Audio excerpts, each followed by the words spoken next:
राम राम मंडळी. महाराष्ट्राची ओळख जर कोणत्या खेळामुळे अभिमानाने उंचावत असेल तर तो खेळ म्हणजे कुस्ती. गावोगावी असलेल्या आखाड्यांमध्ये, यात्रांमध्ये आणि जत्रांमध्ये रंगणाऱ्या कुस्त्यांनी महाराष्ट्राची कुस्ती परंपरा जिवंत ठेवली. या परंपरेचा सर्वोच्च सन्मान म्हणजे महाराष्ट्र केसरी हा किताब. प्रत्येक पैलवानाचं स्वप्न असतं की एक दिवस या किताबासाठी मैदानात उतरायचं आणि आपल्या कष्टांचं चीज करायचं. मंडळी, यंदा या मानाच्या स्पर्धेचा 68वा सोहळा पुणे जिल्ह्यातील वाघोली इथे भव्य स्वरूपात पार पडणार आहे. ही स्पर्धा महाराष्ट्र राज्य कुस्तीगीर संघ यांच्या मान्यतेने आणि भारतीय कुस्ती महासंघ यांच्या अधिकृत संलग्नतेखाली आयोजित केली जाते. त्यामुळेच या स्पर्धेला अधिकृतता आणि दर्जा प्राप्त झालाय. मंडळी, राज्याच्या कानाकोपऱ्यातून पैलवान या स्पर्धेत सहभागी होणार आहेत.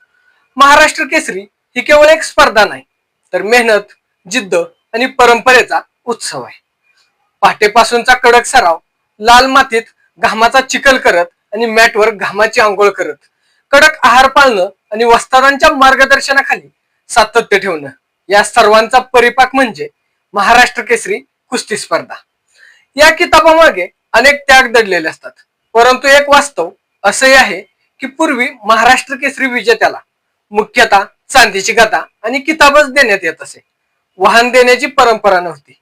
रोख रकमेबाबतही अनेक वेळा विजेत्या पैलवानांना आवाज उठवावा लागला होता. मंडळी, काही वर्षात जाहीर झालेली बक्षिस उशिरा मिळाल्याच्या तक्रारी सुद्धा झाल्या होत्या. वाढता आहार, वैद्यकीय आणि सराव खर्चाच्या तुलनेत अपुरी बक्षिसे असल्याची भावना अनेकांनी व्यक्त केली होती. म्हणजेच सन्मान मोठा होता, पण आर्थिक स्थैर्य हमखास असं नव्हतं. मात्र गेल्या 4 वर्षात परिस्थितीत मोठा बदल दिसून येतो. बक्षिसांची उंची सातत्यानं वाढत गेली आहे. 4 वर्षापूर्वी कोथरूड येथे झालेल्या अधिवेशनात प्रथमच विजेत्याला आलिशान महिंद्रा थार गाडी देण्यात आली होती. त्यावेळी ही घोषणा ऐकून संपूर्ण महाराष्ट्रातील कुस्ती क्षेत्रात उत्साह निर्माण झाला होता. मंडळी, दुसऱ्या वर्षी फुलगाव येथेही हीच परंपरा कायम ठेवत थार गाडी देण्यात आली. तिसऱ्या वर्षी अहिल्यानगर येथे झालेल्या स्पर्धेची विजेत्याला थार गाडी देण्यात आली आणि आता 4थ्या वर्षी तर त्याही पुढचा टप्पा घेत विजेत्याला थेट टोयोटा फॉर्च्युनर गाडी जाहीर करण्यात आली आहे. थार पासून फॉर्च्युनर पर्यंतचा हा प्रवास म्हणजे बक्षिसांच्या उंचीबरोबरच स्पर्धेच्या प्रतिष्ठेत झालेली वाढ दर्शवतो. मंडळी, आज महाराष्ट्र केसरी जिंकणं म्हणजे केवळ गदा आणि किताब जिंकणं नाही, तर आयुष्य बदलण्याची संधी आहे. विजेत्याला चांदीची गदा आणि किताबासह फॉर्च्युनर गाडी देण्यात येणार आहे, तर उपमहाराष्ट्र केसरीला आकर्षक महिंद्रा स्कॉर्पिओ एन ही गाडी देण्यात येणार आहे. याशिवाय प्रत्येक वजन गटातील प्रथम क्रमांकाला रॉयल एनफील्ड बुलेट आणि द्वितीय क्रमांकाला हिरो स्प्लेंडर ही मोटरसायकल बक्षीस म्हणून देण्यात येणार आहे. त्यामुळे प्रत्येक गटात चुरशीच्या लढती पाहायला मिळणार आहेत. मंडळी, ही स्पर्धा मॅट आणि माती या दोन्ही विभागात पार पडणार आहे. मातीतील कुस्ती ही आपल्या संस्कृतीची खूप मोठी आणि जुनी ओळख आहे, तर मॅटवरील कुस्ती आंतरराष्ट्रीय नियमानुसार ऑलिम्पिक साठी खेळली जाते. दोन्ही प्रकारांचा समावेश असल्यामुळे पारंपरिक आणि आधुनिक अशा दोन्ही प्रकारच्या पैलवानांना संधी मिळणार आहे.